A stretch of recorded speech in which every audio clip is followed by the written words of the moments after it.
Alors, il n'y est pas tout le monde. Alors là, maintenant, je vous invite à me suivre en fait dans ma présentation que je vais dire numéro 2. Donc voilà en fait pour le résumé global de cette présentation numéro 2 et ce à quoi nous devrions arriver, c'est-à-dire être capable de cartographier en fait nos organisations et de mettre en place en fait des CCP, c'est-à-dire des Control Critical Points, en fait, pour contrôler et vérifier en fait tous les niveaux d'organisation de nos pyramides. Voilà. Donc, comment utiliser ces techs? Donc, je l'ai dit, blockchain, les cryptos, en fait, les algos tradis, je dirais même vers l'évolution des algos un peu plus structurés comme les algos quantiques.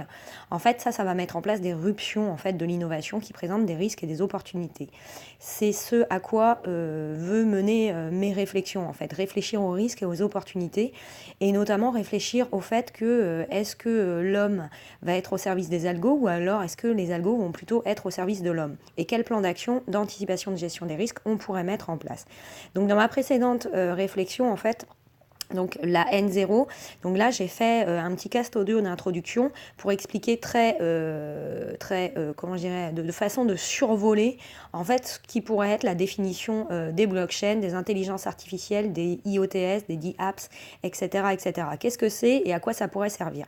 Puis maintenant dans notre deuxième partie, en fait, on va focaliser, on va aller un petit peu plus en fait sur l'usage de ces technologies et les risques, les opportunités, les définir également, et comment est-ce qu'on pourrait les utiliser et pourquoi mettre en place des plans d'action qui visent l'intelligence collective. Voilà, donc l'utilisation de ces technologies, notamment pour compléter l'intelligence collective. Et comment est-ce que ces technos, ces algos pourraient en quelque sorte servir l'homme. Donc, on va revenir à ma présentation. Donc, pourquoi ? Donc, dans cette présentation, donc c'est celle que j'ai appelée N1, donc les intelligences artificielles, le blockchain, les cryptos, l'approche quantum, sommes-nous en fait au paradigme du bon sens des usages? Comment, pourquoi et jusqu'où pourrions-nous aller? Est-ce que ces innovations, ces virages en fait vont plutôt s'orienter vers en fait des routes qui pour les citoyens vont sous-entendre de nombreux risques, ou au contraire pour les citoyens vont plutôt sous-entendre de nombreuses routes, de nombreux chemins qui vont plutôt les conduire à des opportunités? Donc, avant de faire ça, je vais vous présenter juste quelque chose que j'ai fait. Donc, ça c'est comment on pilote et comment on pourrait utiliser ces technologies. Et là, en fait, j'ai voulu vous montrer quelque chose. En fait, c'est les données d'entrée, c'est l'état des lieux de notre système actuellement.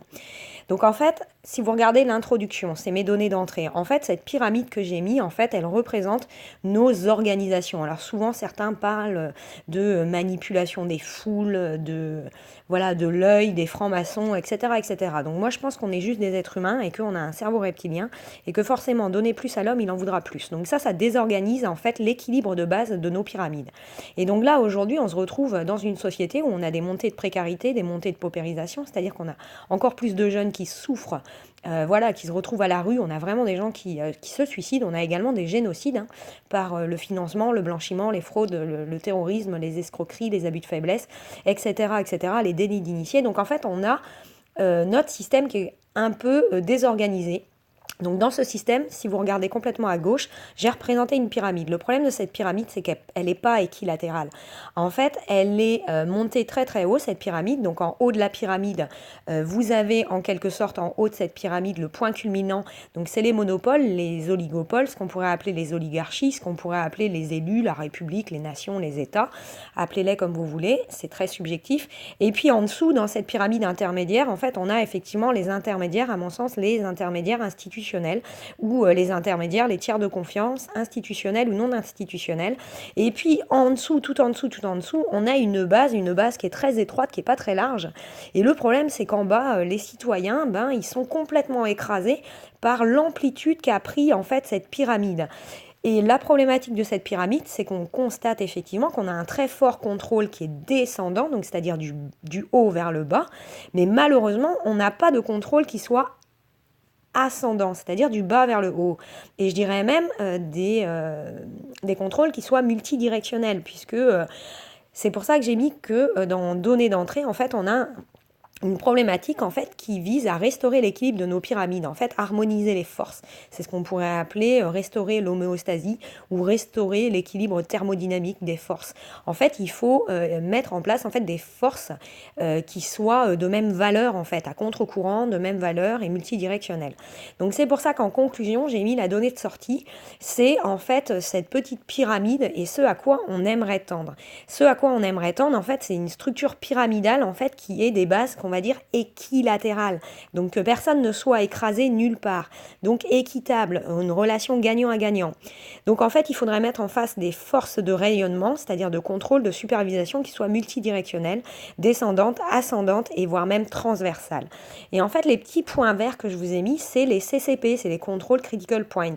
Et en fait, on pourrait grâce à ces nouvelles technologies, donc c'est ce que j'ai mis dans le processus numéro 2, processus transformation, c'est-à-dire qu'on pourrait utiliser ces intelligences artificielles avec un S, le deep learning, le machine learning, le blockchain, les IoTS, les DApps, etc., les algos quantiques, etc.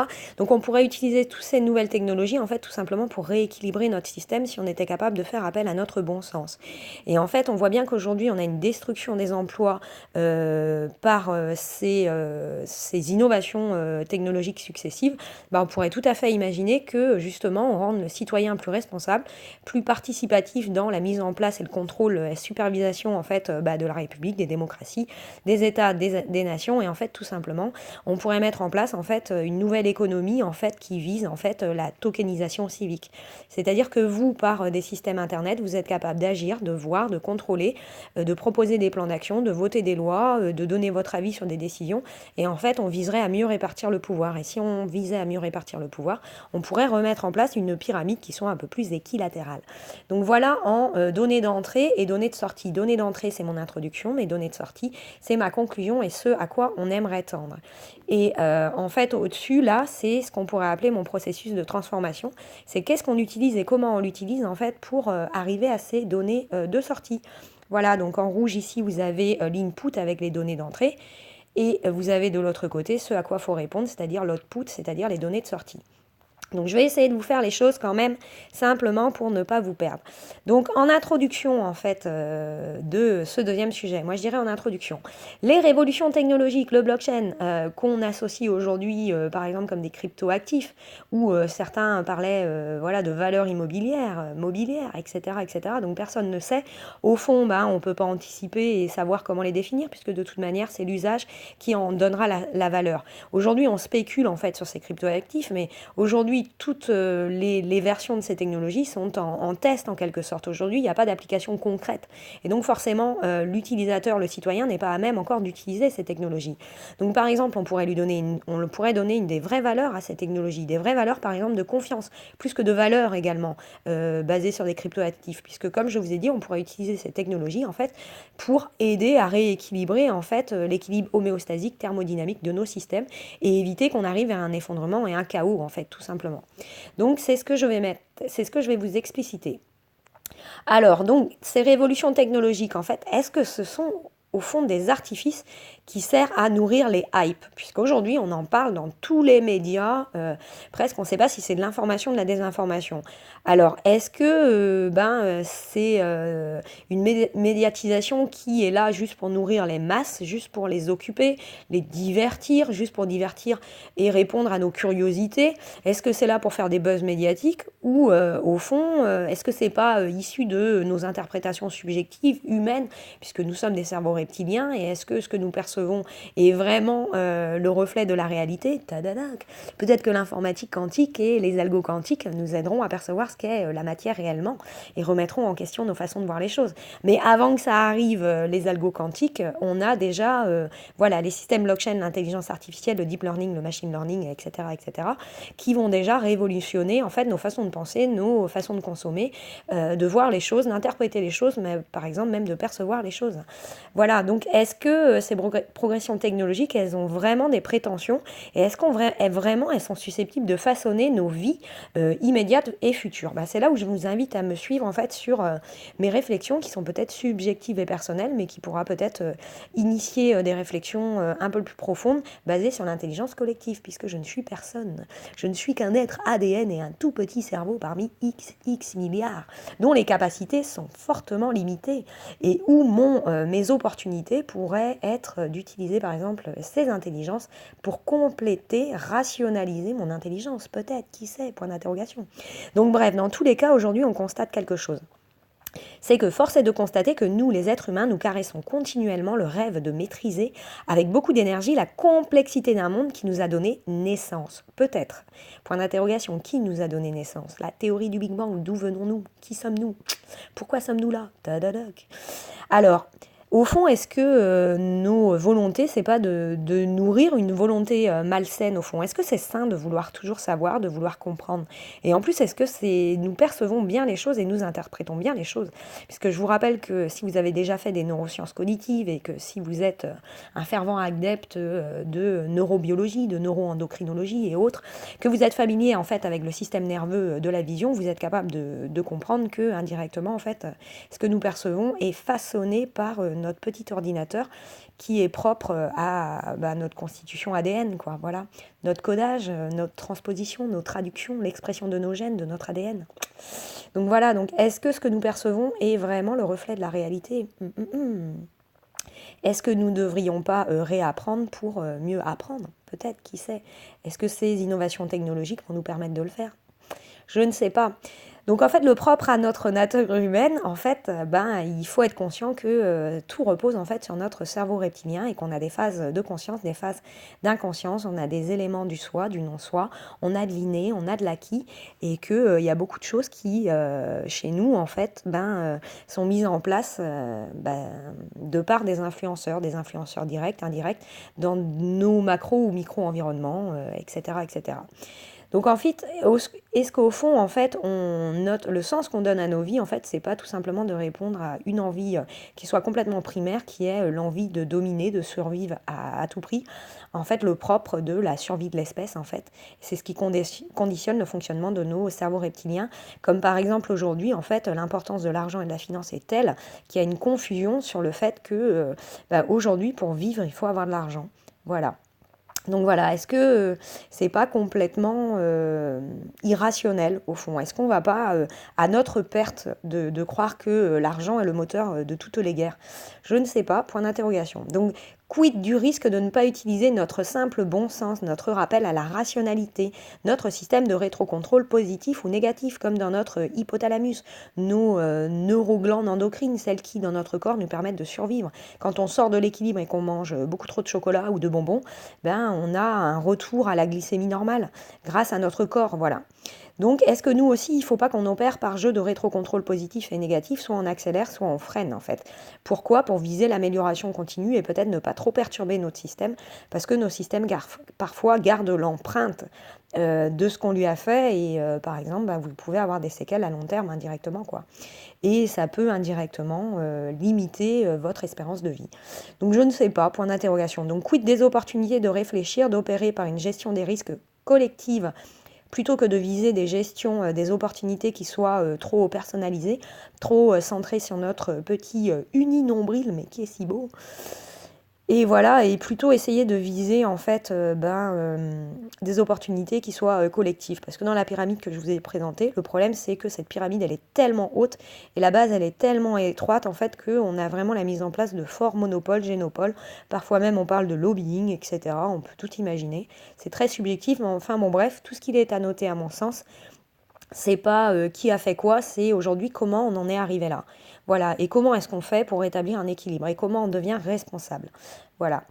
Donc dans cette présentation, je me suis attachée à définir en fait les particularités de ces évolutions, entre guillemets ces révolutions, pour en identifier en fait les forces au regard des faiblesses de nos organisations, de nos sociétés, voire même de nos petits cerveaux reptiliens humains. Voilà, nous sommes des êtres ADN. Donc pour aborder en fait des propositions de plan d'action, c'est-à-dire qu'est-ce qu'on pourrait faire pour rétablir les équilibres afin de viser un retour aux états d'équilibre en fait immédiat, voire progressif, futur, en se basant en fait sur la force de nos intelligences collectives humaines couplées à des intelligences qu'on pourrait dire artificielles. Donc ici, on aurait les algos au service de l'homme et non pas l'homme au service des algos, parce que le problème de la pyramide actuellement, c'est que si on ne fait pas preuve de bon sens, de rationalité, d'objectivité plutôt que de subjectivité, d'avidité et d'avarice, on risque de mettre en place en fait des systèmes d'algo qui vont nourrir la croissance de cette pyramide et qui progressivement pourraient encore plus écraser ceux qui sont au bas de la pyramide. Donc en fait, on va augmenter les disparités, la précarité, les montées de paupérisation. On va également détruire le respect des libertés, l'équité des libertés, etc., etc.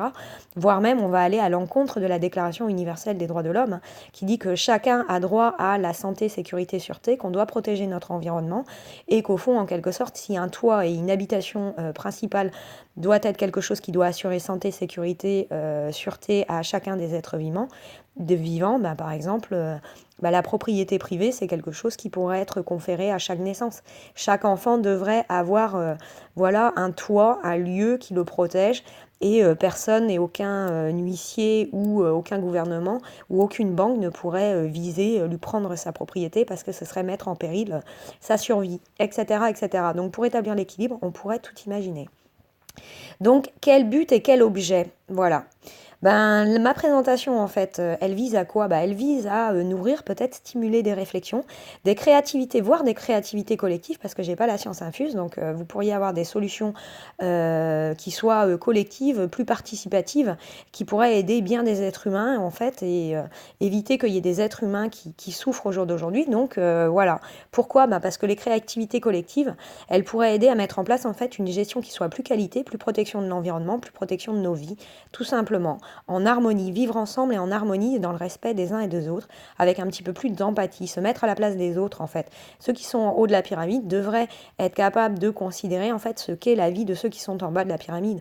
Par exemple, moi je considère que tous les gens qui sont par exemple à l'ENA, moi si j'étais prof à l'ENA, une chose est sûre que c'est qu'en donnée d'entrée, et là le prérequis d'entrée en fait des futurs élèves de l'ENA, et pour moi ce serait un stage obligatoire dans les entreprises par exemple agroalimentaires pour que les gens ces personnes de l'ENA comprennent en fait ce que sont les conditions de travail de ces gens qui travaillent dans des conditions sans lumière, avec des cadences hyper sous-tendues, etc., etc.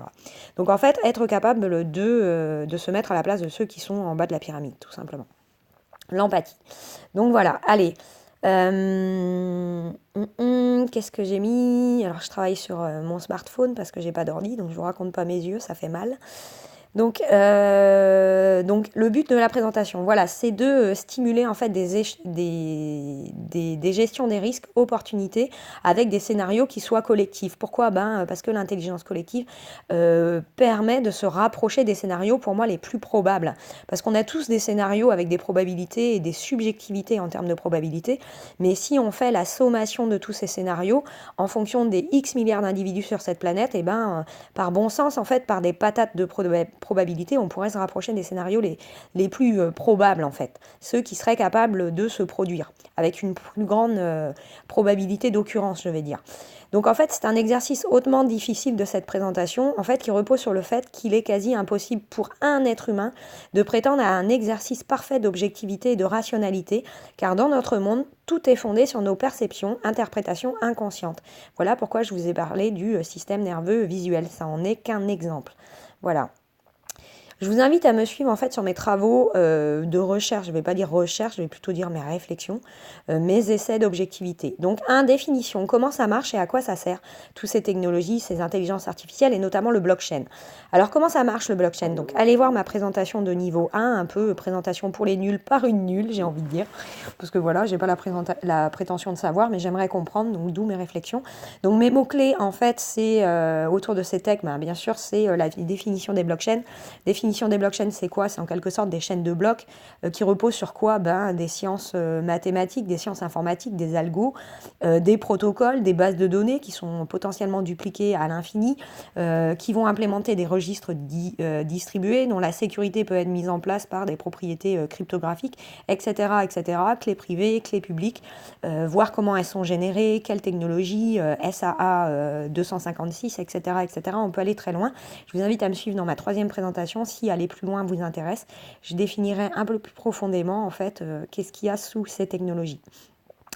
Alors, donc toujours dans ma première partie, mon chapitre 1, définition, comment ça marche, à quoi ça sert. Donc dans la suite des révolutions technologiques, ces technos, en fait, elles ont des propriétés de stockage, d'identification des transmissions, récepteurs, émetteurs, bénéficiaires. Donc un peu comme dans une banque, en fait, et dans le contrôle interne qualité des transactions qui s'opèrent dans une banque. On peut savoir qui a fait quoi, quand, comment, en fait, indirectement. Les flux financiers, les identifier, combien ont été transférés. En fonction de l'importance, par exemple, des flux financiers ou de l'importance de la valeur de l'échange, on va mettre en place plus ou moins de contrôle. Donc avant, dans les banques, en fait, on avait un contrôle automatique. Par exemple, comme moi, vous pourriez opérer ligne par ligne sur votre ordinateur pour identifier, essayer de comprendre. Puis progressivement, on a mis les contrôles automatiques internes. Donc voilà, il y avait beaucoup moins d'erreurs, beaucoup moins de rejets de transactions parce que le système, automatiquement, était capable de savoir si on était conforme ou pas conforme. Donc du coup, voilà, mon poste, par exemple, de contrôle interne, contrôleur de gestion, a été remplacé dans les banques, les fintechs, etc., etc. Donc ces technologies, en quelque sorte, on peut les décliner dans le secteur bancaire, mais pour tous les échanges, en fait, tout ce qui pourrait, à nos yeux, avoir de la valeur. Le transfert d'objets d'art, les transferts de propriété, immobilier, prêts, crédits, etc. Donc ça pourrait servir à beaucoup de choses. Donc en fait, ces technologies, elles ont un intérêt également, c'est que souvent on dit qu'elles sont décentralisées, c'est-à-dire qu'elles vont permettre de remplacer des tiers de confiance. Ou alors moi, j'ai pas envie de dire les remplacer, j'ai envie juste de dire que ces tiers de confiance, ils sont transformés. Et attention au risque majeur, c'est qu'on pourrait transformer ces tiers de confiance qui en apparence pourraient être décentralisés, mais qui au final pourraient être effectivement plus numériques, mais au contraire complètement centralisés, quoi. Donc on ne sait pas. Donc il faut faire attention à nous. En tout cas, on a des nouveaux modèles de gouvernance qui se mettent en place et qui s'appuient en fait sur ce qu'on appelle aussi dans le blockchain des consensus. Allez voir ma prochaine formation ou mon cast audio. J'ai pas la prétention de vous former du tout d'ailleurs. Mes sujets de réflexion, donc dans ma 3e présentation, ce sera après, dans un autre cast audio. Alors le blockchain, donc il est fréquemment associé, voire peut-être trop limité au concept, comme je vous ai dit, de décentralisation. Décentralisation de quoi? Des infrastructures, des réseaux au fond. Est-ce qu'il n'est pas trop restrictif de dire que le blockchain, en fait, c'est une techno de décentralisation? Il est à noter également qu'un protocole, en fait, il pourrait tout à fait néanmoins échanger ses données de manière donc décentralisée sans nécessité de blockchain. Donc parfois, on a des protocoles qui peuvent être décentralisés, il n'y a pas de blockchain. Donc bon, est-ce que c'est un abus de langage ou pas d'associer blockchain à décentralisation? Je vous laisse à vos propres réflexions. Alors, base de données décentralisée possédant différentes particularités que je détaillerai ci-dessous. Parmi celles, à mon sens, à retenir, une copie de cette base de données est détenue par chaque membre du réseau, lui conférant ainsi ses propriétés, entre autres d'inviolabilité, de réplication à l'infini par l'authenticité de ces copies immuables. C'est-à-dire que si vous, dans une partie du monde, du globe ou d'un data center, tac, il y a des données qui sont perdues, de toute manière, par le maillage du réseau qui est fait, on pourra les retrouver, on pourra retrouver des autres copies ailleurs. Donc du coup, en fait, voilà, mis à part une attaque 51 ou quelque chose comme ça, voilà, normalement, c'est inviolable en fait. Et on l'a vu depuis la création du Bitcoin, on voit bien que cette techno, elle est solide par exemple. Donc bref, point d'interrogation, est-ce qu'elle va rester? Je ne sais pas. Donc, ces derniers membres, en fait, en quelque sorte, du réseau, ils vont suivre en fait un protocole propre à la blockchain utilisé pour réaliser puis valider une transaction ou un transfert d'informations. Voilà, donc par exemple, au jour d'aujourd'hui, dans la précédente formation, Cast Audio, je vous ai dit qu'il y a une multiplicité infinie, en fait, de blockchains avec un S, quoi. Et ces blockchains, en fait, elles vont même pouvoir s'associer, se compléter entre elles, donc ça donne des possibilités qui soient complètement infinies. Donc aujourd'hui, voilà là où est la ruption, en fait. Également, la ruption des usages, jusqu'où on va aller. Donc il n'y a pas que la ruption au niveau des tiers de confiance, c'est au niveau des ruptions des services, des produits et de comment on va pouvoir en plus accéder au niveau de ces services et produits. C'est comment on va pouvoir faire des économies et des milliards d'économies si on savait correctement les utiliser. Et c'est également comment est-ce qu'on pourrait utiliser un peu plus de bon sens et restaurer, restaurer en fait les parités et les équités également. Donc allez, je reviens sur la techno. Quelle est la particularité de ces techno blockchain en fait? C'est qu'elle va permettre de mettre en place des étapes de validation, à la différence des systèmes traditionnels qui s'appuient non plus sur des tiers de confiance qu'on va dire humains, mais cette fois-ci des tiers de confiance en fait préalablement, je dirais, codés par abus de langage, des algos en fait qui constituent parfois même des consensus. Donc en fait, ça répond à des nouveaux modèles de gouvernance au pouvoir décisionnel, exécutif, propre à chaque blockchain et défini dans ces blockchains en fait. Donc c'est des business models, des politiques, je dirais même, qui sont sous-entendus en fait dans l'usage de ces blockchains. Donc ces informations, elles constituent en quelque sorte des datas qu'on va ajouter séquentiellement à ces bases de données préexistantes. Et il est à noter également que ces dernières ne pourront être supprimées après avoir été incorporées. Par exemple, en fait, dans les banques, pour revenir à l'exemple des banques et du système financier, on avait la potentialité, par exemple, je ne sais pas si vous avez déjà utilisé et travaillé pour l'IRA Network ou machin et que vous avez bossé avec le 3DS Secure, vous avez la possibilité, par exemple, en allant dans ce système et en fonction de vos droits utilisateurs, vous pouvez avoir le droit en fait d'annuler des transactions. Donc ça veut dire que vous avez émis une transaction et vous pouvez décider non, elle ne se déroulera pas.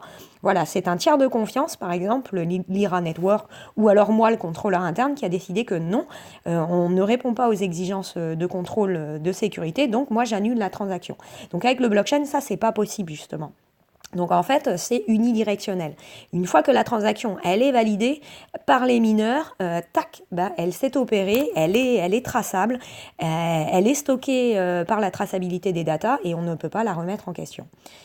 Donc les informations émises, reçues seront validées, contrôlées, enregistrées, cryptées à l'aide de clés qu'on va dire publiques et de clés privées, dont la force et la sécurité s'appuient sur des logiques des sciences mathématiques, informatiques, cryptologiques, d'encryptage reposant sur la résolution d'énigmes par des approches qu'on va dire probabilistes qui nécessitent de fournir de l'énergie par les mineurs du réseau qui seront récompensés de ce fait pour le travail, la dépense énergétique fournie. Par exemple, pour le Bitcoin, on parle souvent du proof of work, la preuve de travail.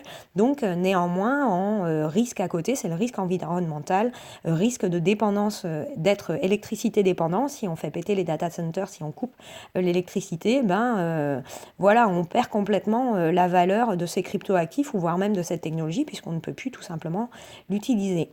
Donc voilà, il y a des risques, il y a des opportunités. Et à côté, je vais définir par exemple tout ce qui peut être rattaché au blockchain. Alors moi, j'associe ça à de l'intelligence artificielle. Certains diront que non, c'est pas de l'intelligence artificielle. On est plutôt dans voilà l'évolution des pro-logiciels, des logiciels, des API, etc., etc. Donc voilà, appelez-les comme vous voulez. Pour moi, en fait, voilà, ce sont des révolutions technologiques. Donc on parle des DApps, des applications décentralisées, des objets connectés avec les IoTS. On parle également de choses qu'on pourrait rajouter, des sensors, des capteurs, des détecteurs, des analyseurs, couplés à des protocoles d'exécution, etc., etc. Donc on peut tout y mettre dans ces révolutions technologiques. Voilà, pour répondre aux ruptions en fait des besoins et des nouveaux usages. Voilà.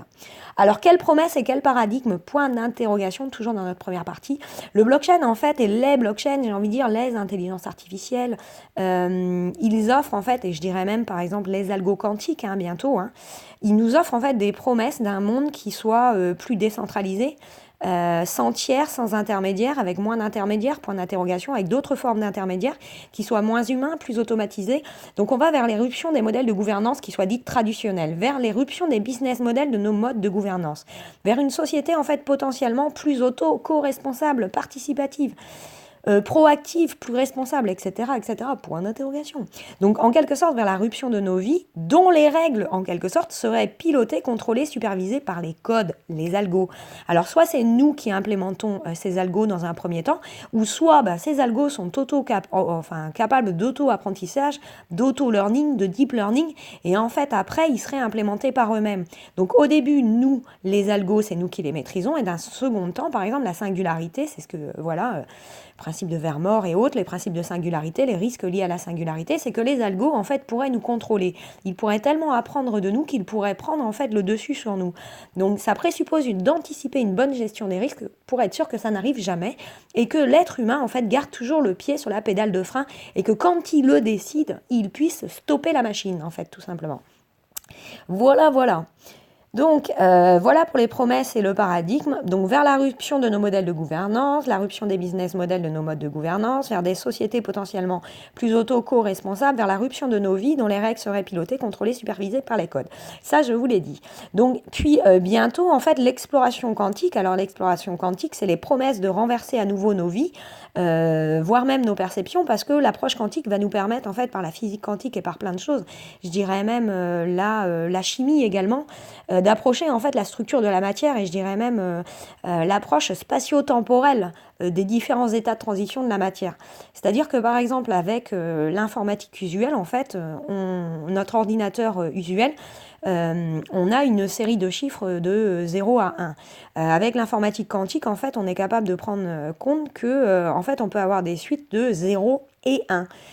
Voire même, voilà, vous avez peut-être entendu parler de la théorie du chat mort et du chat vivant. Le chat peut être mort et peut être vivant en même temps. Donc, etc. Donc, ça veut dire que vous pouvez avoir plusieurs états d'équilibre et que ces états d'équilibre, en fait, sont influencés par des forces. Mais enfin, bon, bref, je ne vais pas le définir là-dedans. C'est un peu plus complexe. Je vous le ferai dans une autre présentation au regard de, voilà, qu'est-ce qu'on appelle les algos quantiques et qu'est-ce que pourrait être l'ordinateur quantique et quelle est la différence entre les algos traditionnels dans nos ordinateurs tradis et nos ordinateurs quantiques et en quoi, en fait, ça pourrait être un risque ou une opportunité de peut-être rupter, en fait, l'innovation des blockchains ou voire même en fait d'effondrer potentiellement ces innovations ou alors les compléter tout simplement. Qui sait, qui sait. Donc j'en étais où? Donc oui, voilà, donc puis bientôt l'exploration quantique, donc en fait en quelque sorte c'est des promesses de renverser en fait nos vies, la compréhension de nos vies, voire même nos perceptions, nos pensées, nos croyances, en comprenant en fait en quelque sorte l'inexplicable ou en essayant d'approcher l'inexplicable, en approchant l'explication des complexités des matières, des univers, voire même des espaces-temps. Alors maintenant on va passer à notre deuxième partie. Donc quelle utilité et priorité majeure en fait, de l'utilisation de ces révolutions technologiques. Donc aujourd'hui, le blockchain, mais on pourrait aller plus loin, justement, comme je vous ai dit, avec l'utilisation peut-être potentiellement des algos quantiques. En fait, qu'est-ce qu'il conviendrait de faire? Le premier but, moi je dirais, c'est comment les utiliser pour protéger les êtres humains et surtout les enfants de notre planète. Aujourd'hui, on a des enfants qui meurent de faim, on a des enfants qui meurent suite à des génocides, des guerres, des financements d'armes, de terrorisme, des disparités au niveau de la répartition des richesses. On a aujourd'hui des parents qui sont tellement endettés par des crédits ou autres, cette société de consommation, qu'ils se suicident. Donc en fait, on est en train de complètement déstructurer en fait nos organisations. Donc est-ce qu'il ne faudrait pas revenir à l'équilibre, les restructurer? Est-ce qu'il ne faudrait pas utiliser ces technologies pour les restructurer? C'est ce qu'on va voir dans notre deuxième partie. Donc en fait, ce serait d'utiliser ces outils en fait pour en fait répondre à une meilleure gestion et optimisation de la gestion des risques. Voilà. Mais pourquoi on pourrait également penser à rupter ces risques, c'est-à-dire transformer ces risques en potentielles opportunités. Ça, c'est l'amélioration continue. Voilà. Donc ça, ce serait potentiellement un challenge du siècle. Comment devenir des humains plus raisonnés et raisonnables? Comment changer les comportements humains ou alors, je dirais tout simplement, les améliorer juste par l'observation équitable. En fait, comment on pourrait utiliser ces technologies pour mettre en place un supra-œil plus équitable et paritaire décentralisé. Puisque par exemple, si vous regardez l'éducation des enfants, l'adulte est comme un enfant. Pour que tout se passe bien à la maison, en règle générale, si vous gardez un œil sur l'enfant, vous éviterez bien des bêtises en fait. Dès que vous n'avez pas d'œil, l'enfant aime explorer, il aime s'aventurer, donc forcément, si vous n'êtes pas là, il va tester, il va prendre des risques, etc. Il va faire des bêtises potentiellement. Donc en fait, dans notre système, il faudrait faire la même chose. En fait, il faudrait garder en fait un œil. Grâce à ces technologies, en fait, il faudrait mettre un œil sur tous les points de contrôle. C'est ce que j'ai appelé les contrôle critical point, le contrôle des points critiques. Être capable d'identifier en fait à un instant T qu'est-ce qui peut déstabiliser cette pyramide et qu'est-ce qui fait que cette pyramide elle n'est pas équilatérale au niveau de la répartition également des forces, etc. etc.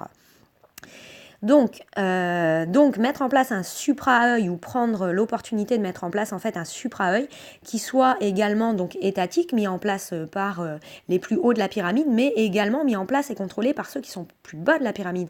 Mettre en place un contrôle donc qui soit descendant, mais également ascendant, voilà, et transversal également. Pourquoi? parce qu'il est indispensable, à mon sens, d'assurer l'homéostasie, voire même de restaurer l'équilibre thermodynamique de nos sociétés qui tendent peut-être à se complexifier. Donc l'efficience de ces outils, ça reposerait en fait sur leur capacité à contrôler, réguler en fait les rationalités, les objectivités, en se reposant sur l'intelligence humaine, complétée par l'intelligence artificielle, complétée peut-être à terme par l'informatique quantique, et pas que, on a plein d'innovations et d'éruptions qui arrivent, et je pourrais en faire des chapitres et des chapitres, mais voilà, comme à l'image de nos nombreuses glandes neuroendocrines qu'on a dans nos petites têtes, qui sont des fins chefs d'orchestre, qui contrôlent plus ou moins l'ultra-finesse des réglages de notre corps. Et à quoi servent ces ultra-réglages des paramètres physico-chimiques de notre corps? Ça nous permet d'assurer en fait notre viabilité, voilà, notre survie. Et on pourrait faire pareil en fait dans notre système, dans nos systèmes, nos sociétés. Voilà, on pourrait assurer l'intégralité en fait des fonctions. Donc par exemple là, les fonctions biologiques de notre corps, on pourrait le transposer, approcher en fait les sciences de la nature, les sciences humaines, pour essayer de comprendre comment rétablir l'harmonie et l'équilibre de nos vies, de nos sociétés. S'inspirer de la nature, de la biologie pour être peut-être un peu plus raisonnable. Donc tels des enfants dont l'éducation raisonnée et raisonnable serait stimulée par la présence indispensable de parents ou de tuteurs, entre guillemets, entre points d'interrogation, ne devrions-nous pas, en fait, tous sans exception, et je parle de ceux du plus haut de la pyramide, ils ne sont pas tous corrompus, ils ne font pas tous du blanchiment, de la fraude, du terrorisme, mais néanmoins, ceux qui sont en haut de la pyramide, même si qualitativement ou quantitativement, peut-être qu'ils ne sont pas si nombreux, mais ils ont un tel poids que les répercussions en fait sont importantes, donc on a des risques majeurs en termes de gestion des risques qui soient presque irréversibles. Quand je dis des risques majeurs irréversibles, je parle du risque humain, santé, sécurité, sûreté, liberté, équité, parité. Il y a des gens qui meurent, donc il faut agir. Donc il faut utiliser ces révolutions technologiques en fait pour restaurer l'équilibre. Donc, donc, tels des enfants, donc voilà, il faudrait qu'on ait des contrôles, nous aussi adultes, en fait, voilà, pour mieux prendre conscience en fait des risques liés à la dimension de nos imperfections humaines, soulevés par des principes philosophiques peut-être ou de neurosciences cognitives. Aujourd'hui, on a des avancées qui nous permettent de prendre conscience de nos états de conscience et d'inconscience. Voilà. Alors, ces dernières avancées ne devraient-elles pas permettre à l'homme de prendre conscience de ses propres états d'inconscience, de ses états de perception décalés, de ses faiblesses, de ses limites, point d'interrogation. Donc, quelle urgence d'une prise de conscience collective aujourd'hui, notamment au plus haut des niveaux des pyramides exécutives et décisionnelles. Sommes-nous en fait face à des défauts d'anticipation, de gestion des risques? Y aurait-il urgence? Pourquoi une urgence? Déjà pour protéger les enfants de cette planète, quand on donne naissance à un enfant, on doit lui assurer santé, sécurité, sûreté. Voilà, si vous donnez naissance à un enfant, forcément, on doit rester à ses côtés le plus longtemps, on doit le protéger, on doit être responsable. Et si on fait un enfant, c'est pas pour le mettre dans un système dans lequel cet enfant soit et se sente complètement esclave de ce système. Et c'est pas pour qu'un enfant se pose la question et pose la question à ses parents de savoir mais pourquoi vous m'avez donné naissance, j'ai jamais demandé à être là. Donc on lui doit et on se doit de lui façonner un monde qui lui donne envie de s'épanouir. Tout simplement. Et un monde dans lequel, en fait, il faut l'éduquer sur le fait que protéger l'environnement est indispensable, puisque cette planète n'est en quelque sorte... nous n'avons qu'un bail limité sur cette planète. C'est elle qui nous accueille, donc nous devons la respecter, comme nous devons respecter les personnes qui nous invitent, par exemple, lors d'un dîner. Voilà, les personnes qui prennent la peine de vous inviter doivent être respectées. C'est comme ça, c'est de la politesse. Je pense que c'est de l'empathie. C'est pareil pour les enfants. Enfin, bon, bref. Alors, donc, quelle urgence de prise de conscience collective? J'ai dit 1. Protéger les enfants de cette planète, assurer santé, sécurité, sûreté des êtres humains de cette planète et protéger cette planète, c'est le E de environnement. Mettre fin aux fraudes, au blanchiment, au terrorisme, aux guerres, aux corruptions, aux délits d'initiés, lobbying, abus de pouvoir, de faiblesse, privilèges, dont les impôts. Aujourd'hui, pourquoi il y a des non-sens du droit, des libertés? Pourquoi il y a une telle lenteur du droit, une telle lenteur du droit? C'est laisser des vides et laisser des gens agir contre l'équilibre du système. Donc il est impératif d'appliquer et d'automatiser les droits, les libertés et de mieux superviser et de contrôler et de ne plus accepter les privilèges tout simplement, puisque forcément qui dit privilège dit montée des tyrannies parce qu'il n'y a pas d'équité et de parité. Et on ne peut pas faire fonctionner un système à l'équilibre si il y a des déséquilibres autorisés. Voilà, donc il faut soigner les urgences de cette planète, des contresens, du vivre ensemble, du partager ensemble, de la répartition des richesses ensemble. Donc aujourd'hui, il y a beaucoup de génocides, financement de guerre, d'armes, il y a des suicides de citoyens avec le poids de la finance, les impôts insoutenables, donc il faut responsabiliser. Donc je vais vous montrer après comment on découpe les processus pour les contrôler et responsabiliser et voire même faire réfléchir ces gens de façon à ce que même plus ils osent sortir de la conformité et sortir de la route de l'équilibre. Donc restaurer la répartition des richesses, comment, pourquoi, de façon équitable et paritaire, faire appliquer le droit, mettre en place des relations d'échange gagnant-gagnant. Donc comment ces outils pourraient alors changer systématiquement et systémiquement les comportements humains, c'est-à-dire les appliquer à tous nos modèles, toutes nos organisations, en les découpant par processus, comme dans une entreprise, des ETI, des PME. Voilà, aujourd'hui, les organes de certification, de labels et autres viennent auditer la conformité des entreprises. Elles doivent de découper leurs recettes, leur mode de fonctionnement par processus.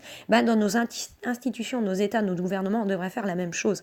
Et on devrait pouvoir, nous aussi, en bas de la pyramide, les contrôler comme eux peuvent nous contrôler en haut de la pyramide. C'est une logique des forces, un équilibre des forces en fait.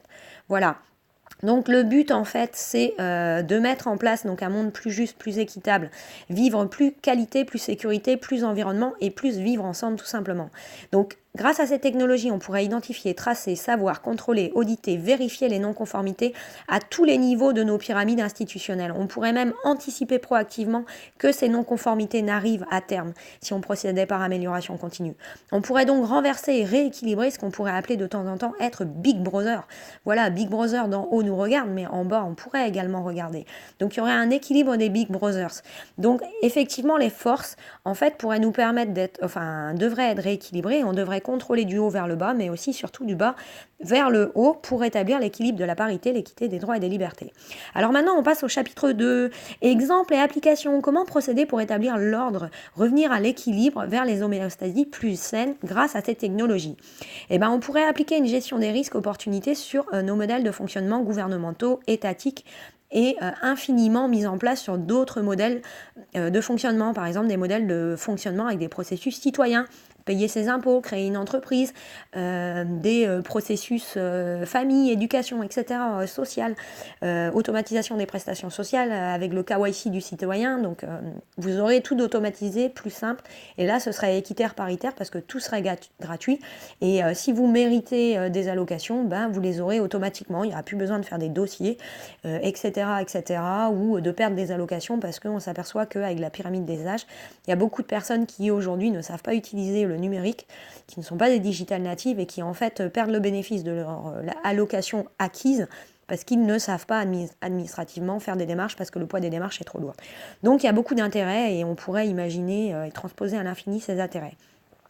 Donc aujourd'hui, il faut appliquer une gestion des risques opportunités en fait sur tous nos modèles et comment en transposant ces nouvelles technologies, en utilisant ces nouvelles technologies et en contrôlant un peu mieux en fait les CCP, c'est-à-dire les points critiques de fonctionnement de l'équilibre de nos organisations. Donc la dimension de nos organisations en fait, elles ont tellement évolué que comme je vous l'ai dit, la pyramide en fait, elle est devenue beaucoup trop haute et elle est plus équilatérale, donc elle est plus paritaire et équitable. Voilà, il faut remettre en place une pyramide équilatérale avec une répartition des forces qui soit équitable. Donc il faut qu'il y ait en place une restructuration qui soit totale. Et ça semble devenir indispensable, urgente. Aujourd'hui, on voit beaucoup de gens en fait qui parlent de la théorie du chaos, de l'effondrement, du survivalisme. Donc si des gens évoquent ces possibilités et ces scénarios, c'est que potentiellement on pourrait y tendre. Alors quelle est la probabilité? Donc moi je ne veux pas être alarmiste. Je ne veux pas être défaitiste, mais si scénario il y a, il faut se poser la question de savoir comment j'anticipe mes risques pour qu'on n'arrive pas à ce scénario. Est-ce qu'aujourd'hui, on n'est pas doté d'une telle intelligence humaine, peut-être un peu limitée, mais collective, qu'on pourrait anticiper l'arrivée de ces scénarios? Donc il faut réfléchir à ça. Donc aujourd'hui, effectivement, on a potentiellement des risques avec des scénarios de montée de tyrannie qui sont nourris peut-être par le poids des inégalités, peut-être même par l'importance quantitative en fait des risques de BFT, c'est-à-dire de blanchiment, de fraude terrorisme, qui en quelque sorte est une gangrène qui déstabilise peu à peu nos systèmes, je dirais, internationaux. Voilà pourquoi il faut, cette technologie elle nous offre l'opportunité d'harmoniser internationalement les mêmes règles du jeu pour tout le monde. Sans règles du jeu, on ne peut pas fonctionner. Je ne dis pas qu'il faille mettre les mêmes règles du jeu à tout le monde, mais il y a des règles de base qui soient universelles et fondamentales de protection des biens communs qu'il est indispensable de mettre en place. Voilà, donc en fait, il faut restaurer la raison, la rationalité, les prises de conscience. Elles se doivent en fait de restaurer des états d'équilibre. Comment procéder? Point d'interrogation. Donc s'inspirer de nos modèles qui fonctionnent, les adapter séquentiellement, partiellement, totalement, en anticipant une gestion des risques, opportunités, moyens sur le long terme. Identifier les points critiques, donc s'inspirer de quoi? Je vous l'ai dit. En fait, moi qui ai une sensibilité qualité, sécurité, environnement et accréditation, certification de nombreuses entreprises à différentes, de grands groupes, certification, machin et tout, indirectement, en fait, pourquoi, si ça marche dans les entreprises, on ne peut pas le mettre en place dans nos fonctionnements étatiques et nations, voire même internationaux, tout simplement rétablir l'équilibre. Donc aujourd'hui, comme à l'image du fonctionnement de nos entreprises, dont la taille des organisations tend à s'accroître continuellement, exponentiellement, face à des pressions démographiques soumises, point d'interrogation, aujourd'hui, on est de plus en plus nombreux. Donc il y a un moment, il faut revoir les organisations. Ce qui fonctionnait à un instant T ne fonctionne plus à un instant T, T plus 2 ou T plus 10. C'est comme dans une structure, une start-up, vous avez des business models à l'instant T, vous avez par exemple investi et mis des fonds ou de l'argent dans cette start-up, le business model qui vous a été présenté à l'instant T0 n'est pas celui qui par exemple est mis en place à l'instant T2. Pourquoi? Parce qu'on n'avait pas anticipé le virage qu'allait prendre le monde à T plus 2. Donc du coup on adapte les business models. Pourquoi? Pour rester viable et périn. Nos gouvernements, nos États, nos nations, si on veut mettre en place une structure organisationnelle qui fonctionne, il faut revoir l'organisation et le pilotage de ces structures. Comme dans les entreprises, aujourd'hui, ces entreprises, elles évoluent. Avant, on avait des pilotages avec des solutions logicielles, des logiciels intégrés, pro-logiciels, machin. On a eu le MES, Manufacturing Executing System, les SCADA, les SPLC. Après, on a eu les SAP, les systèmes ERP. Et aujourd'hui, elles intègrent les notions de blockchain et voire même peut-être l'informatique quantique plus tard. Donc le système, il s'ouvre, il évolue. Donc si les entreprises sont capables de le faire, nous aussi, il faut qu'on prenne conscience qu'on doit le faire pour être capable de mettre en place une société qui va fonctionner sur le long terme. Donc remettre en place en fait des équilibres. Donc, dès lors, face à la sommation de forces, de contraintes ou juste de nouveaux influenceurs, par exemple isolés et cumulés, toute organisation, système, pour assurer sa survie, sa pérennité, sa faisabilité, à long terme, se doivent d'accepter et de s'adapter, d'ajuster les business models d'optimisation de fonctionnement. En quelque sorte, accepter de se réorganiser, de désapprendre pour mieux réapprendre, pour mieux peut-être comprendre, pour revoir ces théories, le fondement de ces théories, de ces grands principes, de ces références, en fait, indirectement, de ces étalons de référence, repenser ces étalons de référence, les reconstruire pour viser peut-être s'améliorer en fait par une remise en question, point d'interrogation. Accepter de sortir ainsi de ces zones de confort. Comment, point d'interrogation? Mettre en place des yeux qui permettraient d'instaurer des forces qui soient équitables, de mettre en place des contrôles plus proactifs, globalisés, multidirectionnels, paritaires, équitables. Donc vers un équilibre des forces de la discipline autoresponsable et auto-responsabilisée, point d'interrogation. Donc maintenant, dans ce chapitre 2, on va voir comment découper nos organisations. Donc là, c'est juste un exemple. Donc moi, je vous ai mis découper nos organisations des plus hauts niveaux de responsabilité pour identifier les points critiques de stabilité des fonctionnements et lutter ainsi contre le blanchiment, la fraude, le terrorisme et tous les influenceurs de déséquilibre. Mais pas que, parce qu'il faut que cette société soit paritaire et équitable, relation gagnant-gagnant. Donc nous, on accepte d'être contrôlés en bas, donc il faut qu'en haut de la pyramide, ce soit les mêmes contrôles qui soient opérés. Ce qu'on fait en bas, on doit l'opérer en haut. Et l'importance en fait des responsabilités en haut doit faire que ces processus doivent être renforcés, c'est-à-dire qu'il faut y mettre plus de contrôles. Les contrôles sont proportionnels en fait des risques attenants au fonctionnement de ces processus, c'est-à-dire au contrôle des points critiques. Parce que par exemple en haut de la pyramide, les décisions que peuvent prendre des élus vont avoir une répercussion et une incidence sur toute la longueur du bas de la pyramide. Donc forcément, il faut renforcer le contrôle. Voilà, plutôt que de mettre un contrôle renforcé, isolé sur le petit citoyen en bas. Voilà, les répercussions d'une fraude en bas de la pyramide vont avoir une incidence moindre que celle en haut de la pyramide. Sauf si effectivement en bas de la pyramide, on intègre le critère quantitatif que il y ait peut-être plus de citoyens que d'élus. Donc si chacun des citoyens opèrent par fraude, effectivement, quantitativement, il va y avoir une importance de contrôler ces points critiques. Donc en fait, la gestion des risques en haut de la pyramide ne va pas être la même qu'en bas de la pyramide. Et pour ça, les solutions d'intelligence artificielle vont pouvoir nous aider à contrôler et superviser et contrôler proactivement pour viser l'amélioration continue et pour s'adapter spécifiquement en fait à la gestion des risques en fonction des blocs et des processus et être sûr de les transformer en opportunités.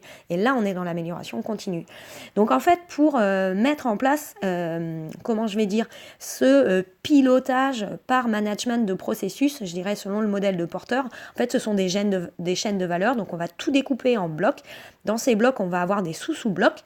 Et puis, ils vont s'enchaîner, ces blocs, pour fonctionner en fait comme un engrenage qui vient par ses dents s'insérer dans un autre engrenage. Et voilà, si vous y rajoutez des gravions, ben, l'engrenage, il va bloquer. Donc nous, en fait, on met des contrôles de points critiques pour éviter que des gravions n'arrivent et que nos engrenages, ils se bloquent et que ça bloque les autres engrenages. Donc notre engrenage, il va fonctionner comment? Il va fonctionner de manière fluide si on lui rajoute de l'huile, si on huile l'engrenage. Donc ça, c'est les données d'entrée. Notre donnée d'entrée, c'est l'huile. Mais moi, je vais vous l'expliquer dans notre système à nous, comment on pourrait le transposer et quelles sont pour nous nos données d'entrée qui font que nos engrenages ils fonctionnent bien. Ben, en fait, on a des prérequis, une politique et des valeurs. Donc, il faut identifier les données d'entrée. Donc, les données d'entrée, en quelque sorte, c'est ce que je vous ai représenté sur mon schéma tout à l'heure. Donc, je vais revenir pour vous le montrer. Donc, données d'entrée ici, c'est l'input. Après, ici, en fait, on a tout ça, tout ce que j'ai représenté en gris ici, ben, c'est les processus, en fait, qui sont découpés en sous-processus. Je vous expliquerai ce que c'est. Et puis, on a l'output qui est la donnée de sortie. La donnée de sortie, je vais vous expliquer ce que c'est. Ce vers quoi on tend, en fait. Et comment, en fait, le processus de transformation, il peut être mis en place, justement, par ces innovations technologiques. Alors, donc, les prérequis. Donc, je vous l'ai mis. Donc les prérequis pour moi, c'est être capable d'identifier les données d'entrée, les inputs qui sont nécessaires aux équilibres systémiques et systématiques. Par exemple, pour moi, de par mes valeurs personnelles et subjectives peut-être, mais je pense des valeurs de bon sens humaine, en fait, il faut intégrer le droit à les libertés. C'est respecter tous les droits à les libertés, au moins la Déclaration universelle des droits de l'homme, santé, sécurité, sûreté pour tous les êtres humains, protection des biens communs, voilà, les droits universels et fondamentaux. Ça, pour moi, ça doit être les points d'entrée. Et puis, identifier les données de sortie, ce vers quoi on tend, l'output nécessaire aux équilibres des systèmes, en fait, de façon systémique et systématique, c'est-à-dire partout de façon systématique. Donc là, c'est pareil, en output, c'est respecter les droits et les libertés, qualité, sécurité, sûreté, environnement, en visant l'amélioration continue, proactivement, de façon permanente et constante. C'est-à-dire, on s'améliore.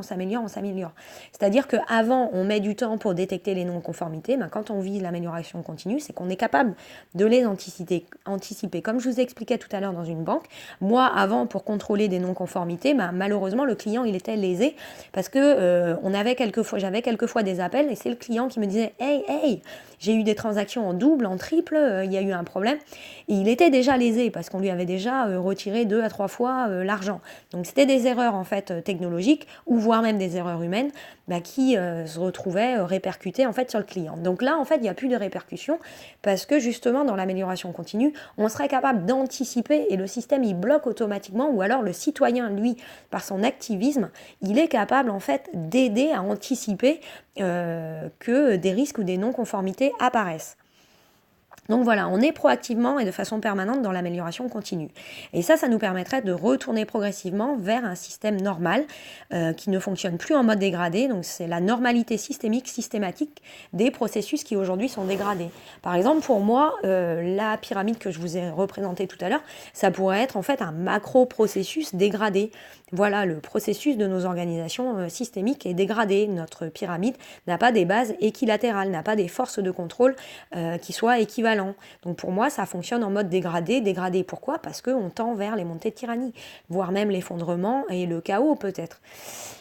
Voire même peut-être la destruction de notre propre planète. Donc les facteurs clés de succès, comment est-ce qu'on pourrait arriver à des données de sortie comme celles que je vous ai présentées?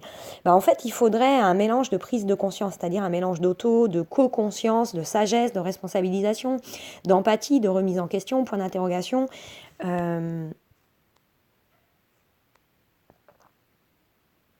De remise en question, excusez-moi. Désolée, je suis sur mon smartphone, c'est écrit tout petit, j'ai mal aux yeux. Je suis désolée. Donc de remise en question, de respect simple en fait de l'application des droits, des libertés fondamentales, plus une protection en fait stricte des biens communs. Voilà, se rendre compte de ce qui est indispensable à la survie de l'homme et de l'espèce de manière collective et non individuelle. Voilà, et ne plus mettre en fait l'argent au centre du système et au centre de l'alimentation de cette pyramide et de l'accroissement de cette pyramide, mais plutôt mettre la planète en fait et l'environnement au centre de cette pyramide, ce qui pourrait nous permettre de rétablir les forces. Donc voilà, donc en fait il faudrait aller vers la compensation des destructions d'emplois en fait au jour d'aujourd'hui par les intelligences artificielles et mettre en place en fait progressivement des leviers de nouvelle économie qui soient plus paritaires, plus participatifs, plus responsables. En fait, tout à l'heure, je voulais expliquer des tokenisations des revenus universels, c'est-à-dire répartir en fait le contrôle de nos États, nos nations, en fait sur les citoyens, remettre en place et redonner un sens aux démocraties, rupter les démocraties en fait. République plus démocratie. Voilà, on équilibre les forces et le poids des décisions et des actions. Voilà. Donc en fait, par une tokenisation des revenus universels, c'est-à-dire que vous faites quelque chose grâce à cette blockchain, grâce à ces intelligences artificielles, en fonction de l'importance de vos actions et la capacité à restaurer l'état d'équilibre du système, vous serez gratifié, vous aurez des tokens. Et donc aujourd'hui, on parle de revenus universels, mais on pourrait mettre en place ces revenus universels qui soient plus à la méritocratie, c'est-à-dire permettre aux citoyens de donner de la valeur ajoutée à un système en rétablissant l'équilibre de ce système. Donc en fait, ça nous permettrait d'alimenter ces systèmes en fonctionnant sur des bases de la méritocratie, c'est-à-dire nourris par l'encouragement des actions civiques des actions civiques et citoyennes.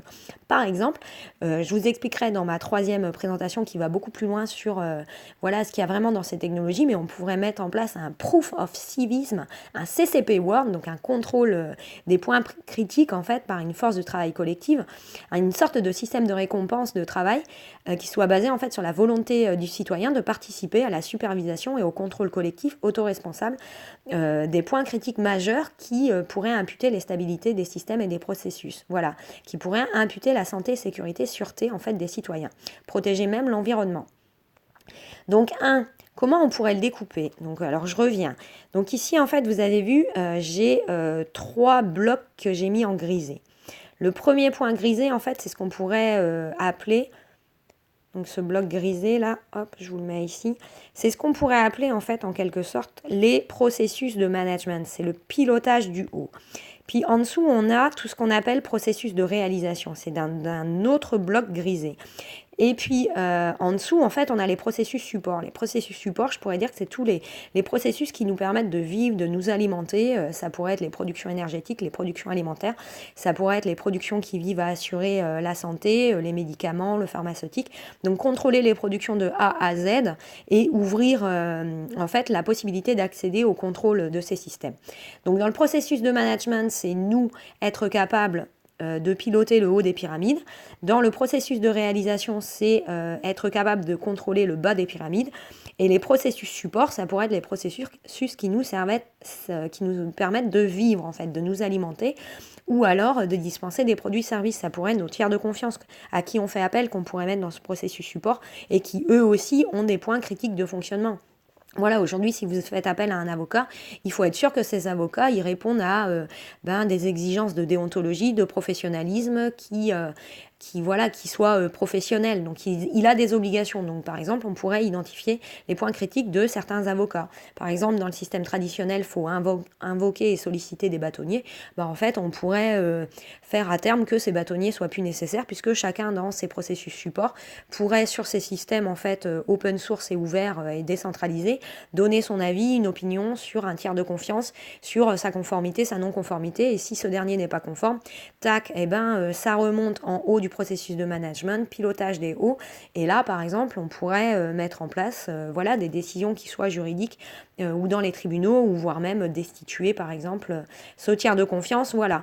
Donc en fait, ça fonctionne en amélioration continue. Donc on identifie en bas, on remonte, et en haut, on pilote, on prend les décisions. Voilà, et on corrige. Comment on corrige? En mettant en place des plans d'action pour transformer les risques en opportunités. Allez, je reviens. Donc ça, je vous ai dit, le processus 1. Ici, le processus majeur de contrôle et de responsabilisation, c'est le processus pour moi de management. C'est le premier gros bloc, le premier gros processus qui pourrait être découpé en sous-processus. Pour moi, en fait, dans ce processus majeur de contrôle de responsabilisation, il faudrait implémenter un tribunal. Ce serait le tribunal de tous les tribunaux. Un tribunal qui soit rattaché à de l'intelligence humaine, mais plus de l'intelligence artificielle. De plus, cette intelligence humaine, donc, elle devrait être mise en place par, par exemple, des décisionnaires qui soient indépendants du haut des pyramides et qui soient également citoyens et civiques. Voilà, pour avoir des décisions plus paritaires et beaucoup plus rapides, parce qu'aujourd'hui, 6 à 10 ans pour décider voilà, de la conformité ou de la non-conformité de dossiers juridiques, c'est beaucoup trop long parce que ça laisse le vide aux non-conformités. Et pendant ce temps-là, les non-conformités s'accumulent. On voit bien qu'il y a des gens qui font des multimilliards de fraudes, de blanchiment, par des techniques d'empilement, de dilution, et que ces gens-là, une fois qu'ils ont accumulé beaucoup d'argent, ils sont capables de se mettre en conformité parce qu'en bas de la pyramide, dans les processus support, on a des tiers institutionnels, des tiers de confiance qui, parfois, sont un peu non scrupuleux. Donc, si vous leur donnez de l'argent, en fait, ils vont vous aider à vous mettre en conformité. Donc, ça, c'est pas bien. Donc voilà, ça déséquilibre l'organisation de notre système. Donc alors, voilà pourquoi je pense qu'en haut de la pyramide, il faut créer un tribunal de tous les tribunaux, qui en fait uniformise les règles et sans condition de privilège. Il faut être capable d'identifier en fait les fraudes par pilotage semi-automatique, c'est-à-dire proactif, intelligence humaine, intelligence artificielle, piloté par des indicateurs justement comme des revues de direction dans des entreprises. On identifie, on s'améliore chaque année, on regarde les processus qui ne fonctionnent pas, on réfléchit au plan d'action pour optimiser le fonctionnement de ces processus. Voilà. Des CCP, des supra-contrôles de critical point, des États, des nations, des républiques, des démocraties citoyennes. Voilà, tout le monde doit se remettre en question. Donc le but, c'est de contourner à terme et de stopper urgemment en fait les lenteurs des indécisions humaines juridiques qui contribuent, comme je vous ai dit, à nourrir, encourager, voire même les multifraudes dans le temps, et voire même à déstabiliser le système, parce qu'on va tendre vers un risque d'effondrement, un risque de trop de centralisation, de trop de montée de tyrannie, etc. etc. Donc l'exemple, c'est comment identifier les points critiques pour mieux les piloter. Donc on va s'inspirer des transpositions du pilotage, les contrôles critical point. Par exemple, si vous avez travaillé dans des entreprises en agroalimentaire, vous avez le Hazard Analysis Control Critical Point. Voilà. Donc ça, par exemple, dans une chaîne de production, ça vous permet d'être capable d'identifier en cartographiant la production là où vous allez, par exemple, avoir des éléments qui va diminuer la qualité organoleptique de votre produit ou qui va contaminer votre produit. Par exemple, une fenêtre, savoir où elle est la fenêtre, savoir que si cette fenêtre elle est ouverte, on va avoir de l'aérocontamination, que ça va polluer votre produit, il va se dégrader, etc. etc. Donc identifier, c'est pour vous donner des exemples concrets, mais pour vous aider à identifier aussi, nous, dans notre fonctionnement au jour d'aujourd'hui, on a des points critiques à contrôler. Et aujourd'hui, par exemple, le fait qu'on manque de ressources humaines pour lire les dossiers juridiques, qu'on manque de ressources humaines ou on manque de compétences, en fait, pour prendre les décisions, ça veut dire qu'il faut compléter vraiment l'intelligence humaine à l'intelligence artificielle pour être capable de prendre des décisions beaucoup plus rapides, parce que le point critique, c'est la lenteur. Voilà, donc il y en a plein des points critiques. Dans le processus juridique et tribunaux, on en aurait plein. Il faudrait découper ces processus un par un. Donc, le but, c'est contourner, stopper urgemment les lenteurs, les indécisions. Donc ça, je l'ai dit. Donc, comment identifier les points critiques? Donc voilà, donc il faut identifier les points critiques à chaque processus, sous-processus. Il faut prendre en considération que ces processus, ils peuvent, notre cartographie, selon la cartographie des processus ou le modèle de porteur, en fait, elle est flexible, elle peut être ajustée, elle est modifiable. Elle est implémentable par amélioration continue parce qu'on doit s'adapter aux évolutions et à l'évolution des influenceurs, ce qui va perturber l'homéostasie de notre système. Donc par exemple, dans ces processus de management, on pourrait y rajouter en fait des processus de droit, liberté fondamentale, universelle, protection des biens communs. On pourrait rajouter des processus de fonctionnement harmonisé international, identifier les bons fonctionnements des États, des nations, de l'ONU, du G20, etc., qui fait quoi, quand, comment, quel plan d'action, quel élu, quel KYC de l'élu, quelle répartition, des dépenses publiques, quel compte associé, comment on va gérer les ministères, comment travaillent les ministères, quel plan d'action des ministères, qui a fait quoi, quand, comment, quelle décision, est-ce que cette décision est efficiente, est-ce qu'il convient de la revoir, enfin les citoyens pourraient aider à beaucoup de choses aussi. Donc également, hein, on pourrait avoir un processus de fonctionnement de la vie républicaine, comme je vous ai dit, les ministères, on pourrait avoir un processus de fonctionnement de vie démocratique, citoyenne, c'est-à-dire que les citoyens pourraient eux-mêmes participer aux décisions républicaines, décider et aider à transposer les lois. Aujourd'hui, il faut un an et demi pour transposer une loi, voire plus, c'est beaucoup trop long. Pendant ce temps-là, le monde a changé et les lois sont même plus adaptées, donc il faut encore travailler et fournir de l'énergie en fait pour les annuler, les faire disparaître. Donc en fait, on se retrouve dans un système de loi, de cas de jurisprudence, de directives qui est complètement non-sens. C'est un vrai Tetris qu'on a créé. Donc là, il faut tout transformer. Donc l'intelligence artificielle pourrait nous permettre en fait d'intégrer la data, de ces lois en fait par deep learning, machine learning. On fait du tri en fait sélectif par un système de mots-clés, on identifie les non-sens, après on alloue les ressources humaines et on nettoie les codes, les lois, les cas de jurisprudence, les directives comme je vous ai dit, etc. Celles qui n'ont plus lieu d'être, plus lieu d'exister et qui en fait amènent la confusion dans nos systèmes ou alors qui nourrissent les privilèges ou les disparités. Donc tout ça on nettoie. Donc on pourrait aussi mettre en place dans ce système de processus de management, de supervision, on pourrait mettre en place des processus de KYC de tous les élus. Aujourd'hui, il y a beaucoup de personnes qui ne votent plus. Pourquoi il y a des gens qui ne votent plus? Parce qu'en fait, il y a une défiance, parce qu'on ne sait plus pour qui on vote, et parce que certaines personnes ont vraiment intégré la notion qu'il n'y a pas une intelligence individuelle et centralisée qui permette de résoudre des problématiques de X milliards d'individus. C'est l'intelligence collective qui va nous permettre de résoudre nos problématiques. Donc par exemple, la transposition que je vous donne, en fait, c'est rassembler les intelligences collectives pour mettre en place un supra-œil basé sur l'intelligence collective, justement. Donc voilà, mettre en place peut-être des KYC de tous les élus pour être capable de savoir, avant d'aller voter pour quelqu'un, pour qui on vote, c'est-à-dire intégrer dans le KYC la transparence. Il faut que ces personnes acceptent d'être transparents. Plus vous avez de responsabilités, plus il faut accepter d'être transparent sur vos vies. Vous êtes une personne publique, donc vous devez accepter que effectivement, on en sache plus sur vous, qui vous êtes, ce que vous avez fait, ce que vous avez créé comme entreprise. Est-ce que vous avez eu des problèmes de redressement fiscal, de quel type? Est-ce que vous avez des problèmes avec la justice? Est-ce que vous avez un casier? Quelle est la nature de ce casier, etc., etc. Plus vous avez des niveaux de responsabilité, plus il faut accepter la transparence et de ce fait, on restaurera la confiance. Voilà. Et si vous êtes effectivement un élu qui soit complètement transparent, ça veut dire que vous aurez le bon sens de ne pas faire de bêtises, puisque de toute manière, vous saurez que vous vous ferez taper sur les doigts et hautement responsabiliser avec ce haut tribunal. Voilà. Qui ne marcherait que pour les délits et les fraudes majeures, quantitatives, génocide, suicide, etc., ou des fraudes avec une incidence majeure sur les risques en bas de la pyramide, des risques quantitatifs ou alors des risques qualitatifs. Donc voilà, renforcer le KYC des élus, voilà, identifier les fonctions, les comportements qui sont sensibles, les personnes sensibles. Et puis après, je vous ai dit, processus de réalisation. En fait, ce serait des processus qui se cantonneraient à la vie citoyenne civique. Donc en données d'entrée, on a tous les citoyens sans condition de privilège, de processus flexible par amélioration continue. Donc dans cette vie citoyenne et civique, on aurait également le KYC des élus usuels en fait, en quelque sorte, qui deviendraient à ce niveau des citoyens. Donc là, on répondrait à des exigences d'équité, de parité. Donc, comme tout citoyen, ils auraient les mêmes règles de fonctionnement et ils seraient également contrôlés, supervisés et imbriqués dans ces processus et sous-processus. Donc, on pourrait avoir des processus KYC qui correspondent à des citoyens. Donc là, si vous êtes citoyen et personne physique, on ne va pas renforcer le KYC comme le KYC d'un élu dans le processus de management. On aurait des processus en fait pour contrôler le respect de l'application des droits, des libertés, la santé, la famille, l'éducation, le côté civil, social, travail, entreprendre, commerce, impôts, fiscalité, succession, immobilier, propriété, etc., etc. Puis on pourrait mettre en dessous en fait des processus qui sont dits support à la réalisation de la vie. Ça, c'est les processus flexibles également par amélioration continue, c'est-à-dire qu'on peut avoir des macro-boîtes dans lesquelles on peut mettre plein de micro-boîtes, voire même des nano-boîtes.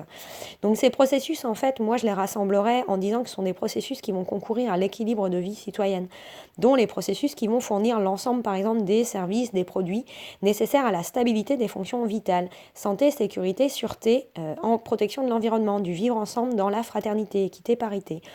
Donc en fait, là aussi, on serait capable, par l'identification de ces boîtes, de mettre en place des contrôles renforcés sur les points critiques de fonctionnement de l'équilibre de ces boîtes, et par là même, ces technologies, ces révolutions, elles nous permettraient de tracer, de contrôler, de pouvoir auditer en permanence et avec efficience parfaite, en fait, le dynamisme des flux des produits, services de A à Z. Par exemple, une production pharmaceutique, avant même que la production soit mise en place, on soit capable d'identifier les principes actifs, comment ils ont été autorisés sur le marché, qui les a autorisés, qui est responsable, etc. Après, on est capable de rattacher des fiches INRS, de savoir, par exemple, sur les composants alimentaires ou des composants excipients pharmaceutiques ou des éléments de matière qui sont utilisés, quels sont les risques attenants à ces éléments de matière et quel en est le risque pour la santé. Ou alors on sera capable également de tracer la logistique, la supply chain de tous ces éléments alimentaires, qui les a fait partir, vers où, comment, est-ce que les conditions physico-chimiques ont été respectées et qui n'a pas respecté ses responsabilités ou voire même la responsabilité environnementale, qui c'est qui émet des taxes carbone, de l'émission carbone, qui est responsable, qui doit payer, est-ce que c'est par exemple le petit citoyen qui va utiliser sa voiture ou c'est plutôt le producteur de la voiture, voilà, qui en quelque sorte n'a pas réfléchi au préalable avant de vendre ses véhicules aux responsabilités long terme de ce qu'il a conçu, produit. Voilà, qui sont les premiers responsables et mieux répartir les richesses et donc le poids des impôts directs et indirects, etc., etc. Donc produire responsable de A à Z, c'est tendre vers l'opportunité d'une responsabilisation à l'infini, automatique, proactive et impartiale. Inciter ainsi à produire responsable dans l'anticipation d'une gestion des risques et opportunités visant la santé, sécurité, sûreté collective et la préservation de notre planète. Exemple là-dedans, dans ce processus support, on pourrait intégrer les processus système monétaire et financier, voilà, services bancaires. Aujourd'hui, on voit qu'il y a une grande responsabilité des acteurs de la finance. Aujourd'hui, on voit bien que les activités de spéculation ne sont pas distinguées des activités de nos comptes de dépôt. Donc ça, c'est complètement irresponsable. Donc là, par exemple, ça pourrait être un contrôle de points critiques qu'il faudrait renforcer. L'AMF, la CPR, toutes les autorités de contrôle devraient s'évertuer à encadrer et contrôler ces points. Pourquoi ? Pour sécuriser l'argent des tiers. Aujourd'hui, on a des comptes de cantonnement. Les comptes de cantonnement doivent être sécurisés. Donc ça, par exemple, ce serait le boulot des organes de supervision, donc des processus de management, mais ça pourrait être également supervisé par des processus citoyens et civiques. Quelqu'un comme moi qui a un passé dans le contrôle interne et la gestion des risques financiers, monétaires, pourrait intervenir en proposant des plans d'action et en appuyant l'identification de ces points critiques et en disant à l'AMF, la CPR, oh là là, vous n'avez pas identifié un point où je pense que collectivement l'intelligence humaine dit que pour respecter la santé et la sécurité et sûreté des citoyens, il convient à tout prix d'encadrer ce risque rapidement. Donc voilà, donc on réinstaurerait l'équité, voilà. Allez, donc ça je l'ai dit. Puis après on aurait les processus santé, soins, médical, pharma, puisque aujourd'hui, voilà, on voit bien par exemple que les productions pharmaceutiques en fait produisent des médicaments, que ces médicaments en fait ont des répercussions domino avec d'autres effets secondaires qui vont alimenter la production d'autres médicaments, etc., etc. Donc là, il y a une responsabilisation à long terme. On a également une responsabilité, par exemple, des potentiels, je ne sais pas, des États, des nations qui décident des campagnes de vaccination pour les enfants. Aujourd'hui, on voit bien que quand on vaccine ces enfants avec, je dirais, une soupe de vaccins, on voit bien que ces principes actifs, même si isolément ils ne sont pas nocifs, ils deviennent nocifs par effet cumulé. Voilà, ils interagissent, ces molécules, elles interagissent entre elles, elles deviennent nocives. Et des années après, des décennies après, on se rend compte que, par exemple, ça entraîne des cas d'autisme ou des dégénérescences nerveuses, etc., etc. Donc, on est capable d'identifier à long terme les responsabilités. Donc, comment est-ce qu'en fait, on trace ces productions avec toutes ces intelligences artificielles, ces blockchains, et comment, à terme, en fait, on pousse les producteurs, les consommateurs, les fournisseurs de services et de produits ou les fournisseurs de médicaments à s'interroger sur l'effet et les répercussions long terme à l'instant T de ce qu'ils produisent. Voilà, parce que s'ils sont responsables, ils vont vraiment réfléchir à comment ils produisent et aux incidences, voilà. Et voire même, on va responsabiliser tous les organes de contrôle et de supervision. L'OMS, les organisations mondiales de la santé, les autorisations de mise sur le marché, de certification, d'accréditation, etc., etc. Donc il y en a plein, le Food and Drug Administration, donc ça aussi dans le processus de management en haut, il faut harmoniser internationalement les exigences. Voilà, si aujourd'hui, bref, allez, je passe à autre chose. Donc il faut également mettre en place en fait une identification des points critiques sur les processus d'alimentation des populations, processus alimentation des populations, voilà, je reviens là-dessus. Aujourd'hui par exemple, on se pose la question de l'aspartame, de tous les cas de figure, l'aspartame c'est des acides aminés conjugués qui ne sont pas conjugué à l'état naturel. Donc en fait, on fait beaucoup d'études et il y a beaucoup de recherches qui sont faites pour savoir si oui ou non c'est bon ou c'est pas bon. Bon, dans tous les cas, ce qui est chimique, on le sait qu'à terme, c'est pas forcément bon, que ça peut entraîner des désordres au niveau du foie, hépatocytaire ou autre. Donc bon, bref, là aussi, si on responsabilisait les productions et si on rattachait les contrôles santé-sécurité, les gens produiraient beaucoup plus responsables. Aujourd'hui, est-ce que c'est normal que les boissons chimiques, les boissons gazéifiées et autres qui ne sont constituées que par des éléments chimiques soient implémentées dans des conventions collectives agroalimentaires? Donc là, est-ce qu'il n'y a pas une responsabilité en termes de processus de management en haut de notre pyramide? Pourquoi est-ce que ça a été mis dans des conventions collectives agroalimentaires? Est-ce que le consommateur n'aurait pas été plus responsable si ça avait été identifié dans des conventions collectives d'industrie chimique, tout simplement? Donc voilà, éviter le lobbying et ces choses comme ça, rendre les gens en fait beaucoup plus responsables, etc., etc. Donc allez, processus de mobilité des populations également. Voilà, on pourrait tracer par exemple beaucoup de choses. Donc comme je vous l'ai dit, la conception de voitures, qui émet les gaz à effet de serre, qui est responsable des pollutions. On pourrait aller beaucoup plus loin avec la problématique des chemtrails. J'avais fait un cast là-dessus. Aujourd'hui, on ne sait pas. Il paraît qu'on nous jette plein de choses sur la tête, que voilà, il y a la théorie des complots, machin et tout, qu'on veut exterminer l'être humain à long terme de manière très très progressive, de manière à augmenter le poids des frais de santé, des lobbying, etc., etc. On ne sait pas. Donc quand on ne sait pas, qu'est-ce qu'on fait? On peut réfléchir à des technologies qui feraient qu'avec des sensors, des capteurs, des analyseurs au sol et en l'air attachés à ces blockchains, on est capable de savoir quel avion a décollé, par qui c'était piloté, qui a donné les instructions et qu'est-ce qu'il y avait dans ses réserves et qu'est-ce qu'il était en train d'émettre, quoi, et qu'est-ce qu'il a émis effectivement quand il est passé sous telle et telle ville. Donc on responsabilise tout simplement. Et à terme, on fait évoluer ces logiciels ou ces éléments d'intelligence artificielle en augmentant l'étendue, par exemple, des paramètres physico-chimiques ou des bactéries ou des éléments mycologiques qui sont recherchés ou des éléments viraux qui sont recherchés. Donc, par amélioration continue, on augmente, c'est-à-dire qu'en fonction de la détection du risque, on augmente en fait les éléments qui nous permettraient d'identifier ces points critiques de contrôle. Voilà.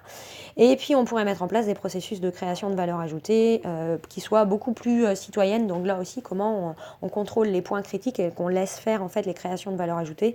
Par exemple, aujourd'hui, les ICO, c'est des moyens de financement d'une manière d'entreprendre. Pourquoi? Parce que c'est lever des fonds, lever de l'argent pour permettre aux citoyens en fait d'investir leurs deniers et leur argent dans des outils qui le souhaitent. Ils ne sont plus obligés d'utiliser en fait des assurances vie ou des livrets en fait qui ne rapportent plus rien. Donc là en fait on va vraiment vers une optimisation des rentabilités et on laisse le citoyen en fait décider par lui-même, quoi, en fait. Donc on va vers quelque chose qui soit progressivement plus intelligent. Désolée, ça tourne la pelouse à côté. Donc voilà, donc mettre en place en fait des processus également qui visent la valorisation de la création des valeurs ajoutées. Donc création de valeur ajoutée, par exemple aujourd'hui, le citoyen pourrait tout à fait interagir sur le contrôle de ces points critiques. Par exemple, moi je pourrais donner un avis sur le fait que trop labelliser et trop certifier des ICO en fait amène une lourdeur administrative et qu'on ralentit la création de valeur ajoutée. Or aujourd'hui, on a besoin de créer des valeurs ajoutées qui soient nouvelles parce que on voit bien qu'on va vers un effondrement et peut-être un chaos du système, parce que le fait de me faire marcher une planche à billets adossée à aucune valeur, la problématique de tout ça, c'est que notre système à terme il va s'effondrer. Donc justement, il est important et impératif au jour d'aujourd'hui, il y a une priorité, c'est un point critique de vraiment laisser les citoyens créer de la valeur ajoutée. Et il faut faire attention à cette valeur ajoutée. On voit bien que tout à l'heure, je vous ai présenté les projets blockchain, il y en a plus de 2000 au jour d'aujourd'hui. Tous les matins, quand vous vous levez, vous apercevez que vous allez en analyser et essayer de comprendre les fonctionnements de X et X nouveaux projets blockchain. Donc oui, il faut encadrer, bien sûr, mais il faut encadrer de manière intelligente, parce qu'aujourd'hui, on voit bien que, par exemple, les fintech, si vous avez une sensibilité avec les contrôles internes, les fintech, par exemple, pour devenir établissement de paiement et à obtenir un agrément de paiement, en fait, ça met 1 an et demi, voire 2 ans. Pendant ce temps-là, en fait, on laisse toutes les lacunes et les fraudes s'opérer. Donc, on voit bien que non, là, il y a un gros problème. Certifié, contrôlé, c'est bien, mais pendant ce temps-là, au contraire, on laisse les fauteurs de troubles se mettre en place. Donc, d'un côté, il y a des opportunités, mais de l'autre côté, la lenteur et le poids administratif fait que ça amène des risques. Donc il faut trouver le juste milieu entre tout ça, donc c'est parfois un peu compliqué. Allez, enfin bon bref, on va bientôt finir. Donc un exemple de transposition prioritaire et urgente, ça je vous l'ai mis en dessous à l'instant T, voilà la vision que moi j'aurais. Mais cette vision elle est subjective et personnelle. Donc il faut être capable de découper les processus sous forme de plateforme internet urgemment qui est urgente à mettre en place pour pouvoir s'appuyer en s'appuyant sur ces nouvelles technologies. Donc comme je vous ai dit, mettre en place des blocs élus, connaître avec plus de traçabilité les profils de ceux qui nous gouvernent, leurs actions passées, présentes, leurs agendas, qui fait quoi quand comment, où ils étaient, avec quel argent public, leurs déplacements, les signatures électroniques de leur présence aux réunions. Par exemple, j'avais fait un cast audio sur Bilderberg, on a du mal à savoir qui est vraiment là-bas et on a un manque de transparence en fait sur les agendas et qui est vraiment présent. Donc là aussi, obligation des signatures électroniques, transparence pour les citoyens, de savoir qui était présent. Et ça, voilà, ça éviterait les intérêts et les délits d'initiés, tout simplement. Ça rendrait les gens plus responsables. Donc on veut voir les agendas, on veut voir l'argent public, on veut avoir vue sur les déplacements. On veut en fait également avoir une vision sur les contrats qui sont conclus et signés. Par exemple, j'avais fait aussi avec qui, pourquoi. J'avais fait un cast aussi sur la Coupe du Monde en fait, et moi je m'y connais pas du tout en foot, mais je sais pas, moi par exemple les pénaltys ou voilà, il y avait eu des actions où vraiment j'avais pas compris pourquoi il n'y avait pas d'action, ou s'il n'y aurait pas pu avoir d'action. Donc comme je ne sais pas et je ne m'y connais pas en foot, je me suis dit, mais est-ce qu'il pourrait y avoir des intérêts? Est-ce que là, le succès de la Coupe du Monde, en fait, elle n'a pas été préétablie en fait, par la signature de certains contrats? Est-ce que c'était pas déjà prévu? Comment on pourrait éviter ça? Tout simplement, si on avait vision en fait, sur la signature des contrats pour des événements, dans le processus support, par exemple, événements sportifs, on serait capable d'identifier effectivement si oui ou non il y a potentiellement de la corruption et si la victoire, elle n'est pas méritée. Et ça permettrait de donner du sens au jeu, de la valeur au jeu, dans un esprit plus simple de gagnant-gagnant et méritant-méritant simplement, quoi. Donc voilà, ça c'était juste un exemple. Donc on pourrait aussi contrôler l'exemplarité des comportements de ceux qui nous gouvernent, nous représentent, évaluer en fait l'efficience, l'intérêt, la rentabilité de toutes leurs actions, les coûts associés à leurs fonctions. Est-ce que ces gens sont rentables ou pas rentables? Est-ce qu'ils sont efficaces? Est-ce qu'ils ont un intérêt à être là? Et donc du coup, comme ce serait proactif et automatique, les gens de toute manière, vous pouvez être sûr que quand ils viendront au travail le matin, ils tâcheront d'être efficients pour conserver leur place. On responsabilise, c'est comme vous au boulot, si vous n'êtes pas efficace, on vous met dehors du jour au lendemain. Voilà, c'est pareil pour les élus. Donc, mettre en place un système qui soit beaucoup plus responsable, mettre en place par exemple des blocs impôts fiscal, c'est-à-dire imposer l'exemplarité par la transparence, incluant ceux qui nous gouvernent. Donc, on veut aussi en fonction de la criticité en fait de ces élus et de leurs fonctions, il faut avoir une totale transparence. Voilà. Il faut tracer les flux financiers au plus haut risque et contrôler de façon prioritaire, renforcer les audits humains sur les flux financiers identifiés à risque et plus de ressources humaines justement ou de contrôleurs fiscaux sur les gros fauteurs de troubles. Voilà, il faut être capable d'identifier les points critiques prioritaires. Voilà, identifier notamment les personnes morales, les chefs d'État, les représentants des élus, des nations qui pourraient complètement désorganiser l'équilibre de nos pyramides. Donc on pourrait aussi faire des blocs-lois qui permettraient de mettre en place ce qu'on appelle les RIC, aller voir les RIC, j'avais fait aussi des casts audio là-dessus, donc mettre en place en fait l'automatisation de référendum, en fait stimuler les participations citoyennes, civiques, aux décisions de transposition, d'annulation, de participation démocratique aux décisions de loi, aider aussi à nettoyer les droits, parce que à l'instant T0, il y a beaucoup de boulot à faire. Donc faire des blocs droits, c'est-à-dire nettoyer les droits des non-sens, contre-respect de la Déclaration universelle des droits de l'homme, etc., etc. Un bloc justice, santé, sécurité, sûreté, environnement. Mettre en place, comme je vous l'ai dit, un tribunal de haute juridiction qui soit indépendant de toute autorité étatique, connecté à des blocs justice, voilà, etc., etc. Donc le but, en fait, c'est de mettre en place progressivement, en fait, un système qui se voudrait évolutif. Donc, en fait, mettre en place, en fait, des grosses boîtes dans lesquelles on pourrait mettre des petites boîtes et des sous-boîtes qui soient évolutifs et interconnecter tous ces systèmes. Puisque les révolutions technologiques, si vous avez travaillé dans les entreprises, les PME, TPE, etc., vous avez pu identifier qu'il y a une vraie problématique, c'est que ces révolutions technologiques, elles ont des opportunités parce qu'elles ont permis de produire mieux, plus juste, avec des coûts. Mais à côté, le risque majeur, ça a été que ces révolutions technologiques elles ont mis en place des vraies usines à gaz, parce qu'à l'instant T d'une révolution technologique, il fallait mettre en place des systèmes, des solutions logicielles, pro-logicielles, voilà, des MES, un type de MES, un ERP, un SCADA. Et le problème de tout ça, c'est que progressivement, en fait, il y avait un gros défaut de communication entre ces avancées technologiques utilisées, et à force de les interconnecter avec du bricolage, on a fait des usines à gaz.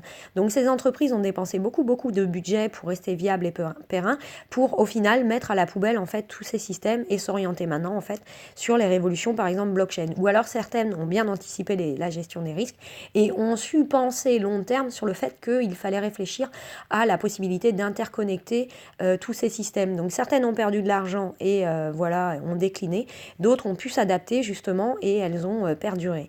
Donc voilà pourquoi au sein de nos organisations gouvernementales systématiques, il faut penser l'organisation de processus qui soient des processus de management pour viser l'amélioration continue, puis des processus de réalisation qui, pareil, associent l'amélioration continue, puis l'interrelation avec des processus support.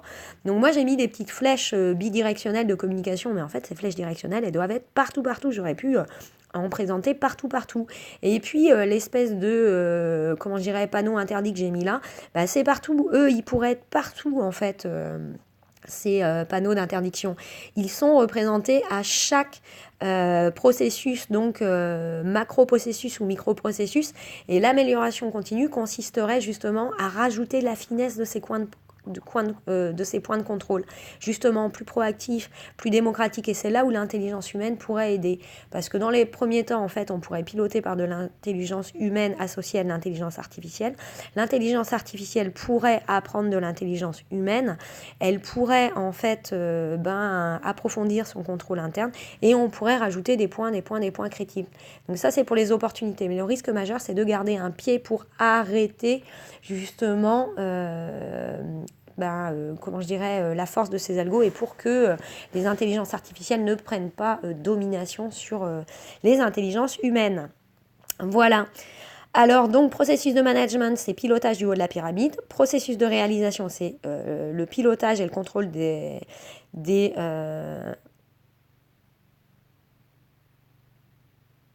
bas de pyramide, etc. Puis on a un processus support. Voilà, donc conclusion. Donc tout ça, vous avez vu, la boucle d'amélioration continue, ça fonctionne en amélioration continue, données d'entrée, données de sortie, on améliore. Donc conclusion, qu'est-ce qu'on peut dire à ce sujet ? Qui vivra, verra, saura, réapprendra, comprendra, et comprendra vers ce à quoi on tend. Je ne suis personne pour savoir vers ce à quoi on tend. Faut-il accepter de ne plus chercher à comprendre ? Voilà. Est-ce que ces systèmes d'intelligence artificielle, au fond, c'est nous qui allons piloter ces algos, ou ces algos vont nous piloter ? C'était mes données d'entrée, la question que j'avais mis. Est-ce qu'on sera obligé de se soumettre aux algos ? Est-ce que ces algos vont nous dominer ? Je reste juste en fait très curieuse du sens que les intelligences collectives humaines, plus ou moins artificielles, pourrait donner au monde de demain. Voilà. Et on s'interrogera aussi, j'adore regarder les films de science-fiction, et au fond on pourrait se poser la question de savoir si les science-fiction en fait guident notre futur. Regardez Retour vers le futur, et notamment il y avait quelqu'un qui avait fait des sujets super intéressants sur le fait que Retour dans le futur, en fait on a plein d'éléments clés qui nous permettent en fait d'anticiper la date d'effondrement des Twin Towers et d'effondrement de ce qui s'était passé. Alors est-ce que c'est de la mytho, je sais rien, mais c'est super intéressant de réfléchir. Donc en fait, ça pose une question centrale qui est de savoir, est-ce que effectivement, en fait, ces films de science-fiction, en fait, ils sont là peut-être pour façonner les virages du futur. Est-ce qu'ils pourraient être là en fait pour tout simplement nous préparer à des scénarios possibles ? Est-ce que en fait c'est en quelque sorte des outils utilisés pour dicter le scénario de nos vies futures, ou est-ce qu'au contraire les scénarios de nos vies sont vraiment libres de créativité collective, et aujourd'hui il n'y a pas de théorie du complot, il n'y a pas de théorie de machination, tout ça vient de notre inconscient, nos perceptions erronées, etc. Est-ce qu'on ne perd pas de l'énergie à croire qu'il y a des complots et que c'était de la machination ? Est-ce qu'on ne devrait pas plutôt focaliser sur si risque il y a, comment on le transforme en opportunité de ne pas avoir. Donc voilà, est-ce que nous sommes fortement influencés, guidés par des forces visibles ou invisibles, point d'interrogation, perception subjective, voilà, guidés par des perceptions erronées de nos inconscients. Qui les façonne ? Pourquoi les façonner ? Voilà. Est-ce qu'on a au fond des croyances collectives qui façonnent tout ça ? Alors voilà, j'ai mis un peu de tout peut-être simplement et je dirais pas, je vous abandonne. Voilà, j'espère que cette présentation vous aura plu et que ça aura ouvert votre réflexion. Je vous dis à bientôt. Merci de m'avoir suivi. 1h36, 1h26. Waouh, pas. Bon, j'espère que ça vous aura plu. Allez, à bientôt.